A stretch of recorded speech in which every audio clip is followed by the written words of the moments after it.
రాజకీయం ఎలా చేయాలో చంద్రబాబు నాయుడు గారు జగన్మోహన్ రెడ్డికి పాఠాలు నేర్పుతున్నారు. వేధింపు ఎట్లా ఉండాలి, హింస ఎట్లా ఉండాలా, భయపెట్టడం ఎట్లా ఉండాలి అన్నట్టు. ఒకప్పుడు చంద్రబాబు గారిని అరెస్ట్ చేసి ఆయనకి పాఠాలు చెప్పింది జగన్మోహన్ రెడ్డి అయితే, జగన్మోహన్ రెడ్డిని అరెస్ట్ చేయించి కాంగ్రెస్ పార్టీ తెలుగుదేశం కలిపి జగన్ని కవ్విస్తే, చంద్రబాబుని అరెస్ట్ చేసి చంద్రబాబుని జగన్ కవ్విస్తే, ఇప్పుడు జగన్ని సర్వనాశనం చేసే ప్రయత్నంలో చంద్రబాబు నాయుడు ఉన్నారు.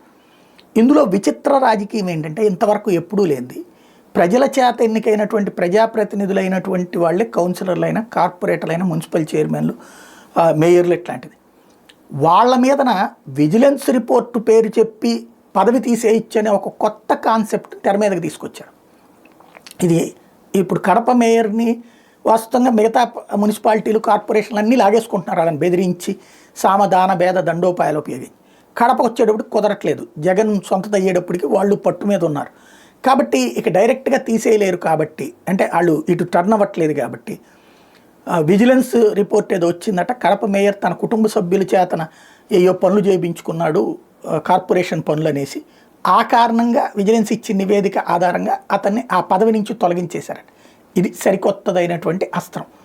క్రమంగా రాజకీయంలో ఎలాగ వేధించవచ్చు అనే కొత్త పాఠాలు నేర్పుతున్నారు. జగన్ పొరపాటున అధికారంలోకి వస్తే, పొరపాటున ఇక్కడ ఎందుకంటే రానివ్వరు, జగన్ని బతకనీయరు, రానియరు.